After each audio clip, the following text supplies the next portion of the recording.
Hello teachers, welcome to IFM. இது TET Previous Year Question Series. இன்னைக்கு பார்க்க போகிற sum, sides of a triangle are given. அதாவது முக்கோணத்தின் 3 பக்கத்தை கொடுத்துட்டாங்க.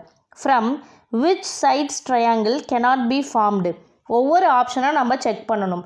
எந்த 3 பக்கங்கள் முக்கோணத்தை உருவாக்காது அப்படிங்கிறத நம்ம கண்டுபிடிக்கணும். இதுக்கு என்ன விதி பயன்படுத்த போகிறோம் அப்படின்னா ட்ரையாங்கிள் இன்இக்வாலிட்டி ப்ராப்பர்ட்டி, அதாவது முக்கோண சமத்துவமின்மை விதி. இந்த விதி என்ன சொல்லுது? ஒரு முக்கோணத்தின் எந்த 2 பக்கங்களின் நீளங்களின் கூட்டுத்தொகையும் 3வது பக்கத்தின் நீளத்தை விட அதிகமாக இருக்க வேண்டும் அப்படின்னு சொல்லுது. அதாவது கொடுத்துருக்கிற 3 சைட்ஸை நம்ம செக் பண்ணி பார்க்கணும்.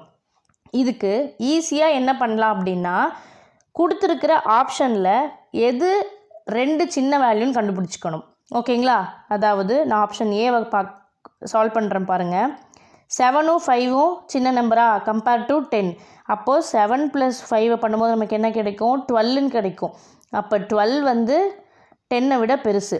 அப்போ ஃபஸ்ட் ஆப்ஷன் கரெக்டு. இது ட்ரையாங்கிளை ஃபார்ம் பண்ணும். அதே மாதிரி செகண்ட் ஆப்ஷன்லேயும் எல்லாமே 7 7 இருக்குது. அப்போ ஆட் பண்ணால் 14 கிடைக்கும்.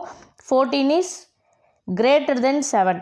அதே மாதிரி தேர்ட் ஆப்ஷனை செக் பண்ணி பாருங்கள். எந்த 2 நம்பர் சின்னது? 3ம் 4ம் சின்னது. அப்போது 3 + 4 7. It's greater than 9. இது கரெக்டா? தப்பு. 7ங்கிறது சின்ன நம்பர், 9 தான் பெருசு. அப்போ இந்த இடத்துல போட்டிருக்கிற சிம்பிள் தப்பு. அப்போது இந்த இடத்துல என்ன ஆகுது அப்படின்னா கண்டிஷன் ஃபெயில்டு. ஓகேவா? அப்போ எந்த ஆப்ஷன் கரெக்டாக இருக்கும்? Option C is the right answer. Option டியும் கரெக்டாக வராது. செக் பண்ணி பாருங்கள். ஸோ இதுக்கு answer option C is the right answer. 9 3 4 இது ஒரு ட்ரையாங்கிளை ஃபார்ம் பண்ணாது. Thank you teachers.